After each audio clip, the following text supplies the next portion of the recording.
Welcome back to The Explainer. Today, we're doing something a little different. We're going to have an intimate, kind of fireside chat about a piece of wisdom literally as old as civilization itself. We're diving into why silence, which, we often mistakenly think of as a lack of knowledge or confidence, is actually not a weakness at all. It's a powerful protective shield. So let me ask you something. Is it better to speak or just stay silent? Think about it for a second. Think about the last time you were sitting in a super tense meeting or maybe at a dinner party and the conversation suddenly hit this massive dead end.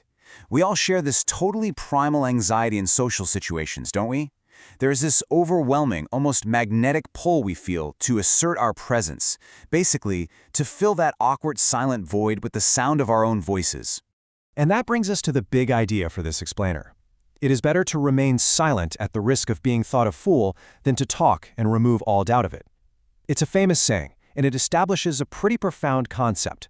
Holding your tongue is very often the ultimate act of self-preservation.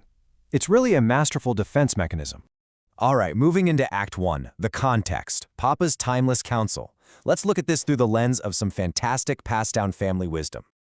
To really ground this whole philosophy, we turn to the wisdom of Papa Q-Bear, who had a totally brilliant way of framing this dilemma. His core mantra was super simple. Sometimes, discretion is the better part of valor.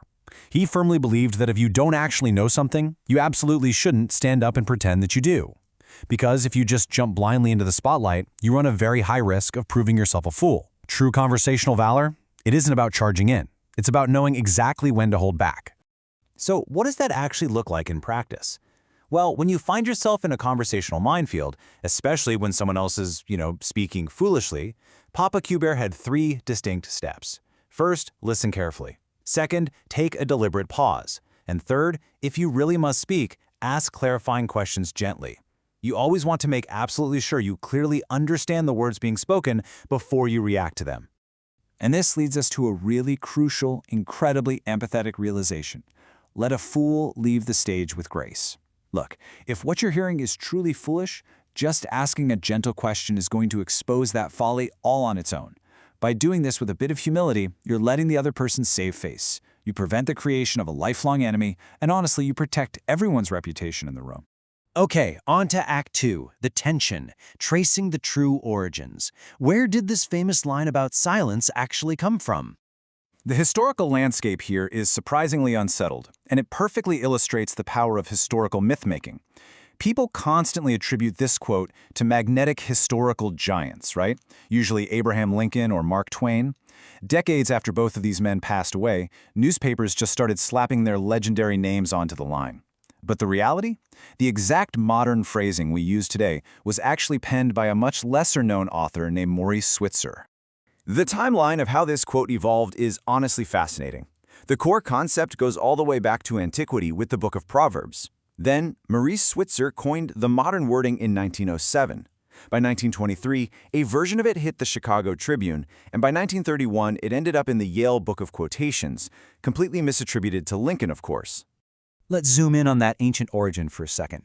Even a fool, when he holdeth his peace, is counted wise, and he that shutteth his lips is esteemed a man of understanding. That's Proverbs 17:28. It just goes to show how this universal truth about protecting your dignity through silence is deeply, deeply wired into human history. I mean, we have literally been trying to learn this exact lesson for thousands of years. Yet that sharp, witty phrasing that we all know today, that came from Maurice Switzer's rather obscure 1907 book of verse, Mrs. Goose, her book. It is pretty wild how a piece of profound, enduring wisdom can originate from a relatively forgotten book of poetry, only to get completely hijacked by the ghosts of famous presidents. All right, Act 3, the connection, the ego, and the silence. We've looked at the history, but why is this quote still so incredibly relevant to our daily lives? Because it strikes right at the psychology of why we constantly feel this burning need to blurt things out. In uncertain moments, say a really important meeting or a heated argument, a powerful social compulsion basically overrides our judgment. It's the ego's desperate impulse to assert our presence and avoid looking uninformed. We are so terrified of silence that we force ourselves to speak half-baked, unformed thoughts. And let's be real, blurting out something that is not well thought through can be damaging to others' feelings, your own reputation, and can be downright toxic to any conversation. Imagine a discussion as this rising tide of complexity. When the water gets high, panic sets in, and those hasty words act like a dark pollutant. They muddy the waters of communication beyond repair. So I want you to really ask yourself, why do we risk proving our lack of understanding? Why on earth do we sacrifice our dignity just to fill the silence? Silence isn't empty, you guys. It is full of potential. It provides the necessary space to listen, to breathe, to reflect, and ultimately to maintain your self-respect. It is the pause that literally powers wisdom. That brings us to the synthesis, discretion, valor, and grace. How do we pull this all together? Let's transition into how you can practically apply this blend of historical reality and Papa Q-Bear's family wisdom to your life starting today. Here is your actionable framework. First, make it a habit to pause. Pausing after carefully listening is incredibly wise counsel. Remember that classic tactic? Stay seated and gently ask a dumb question while someone else stands up and plays the fool. It is also wise not to call someone out when they are acting the fool. It is so much better to ask clarifying questions in a gentle way so that they might be able to see the folly of their own words and save face. Ultimately, true wisdom lies in knowing exactly when to stay quiet and when to speak up.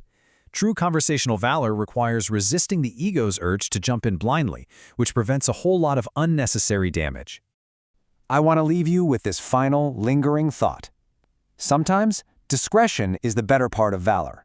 The next time you feel that magnetic urge to fill the silence, ask yourself, will my words improve upon the silence, or will they simply remove all doubt? Thanks for joining me on this explainer, and remember to embrace the protective grace of silence.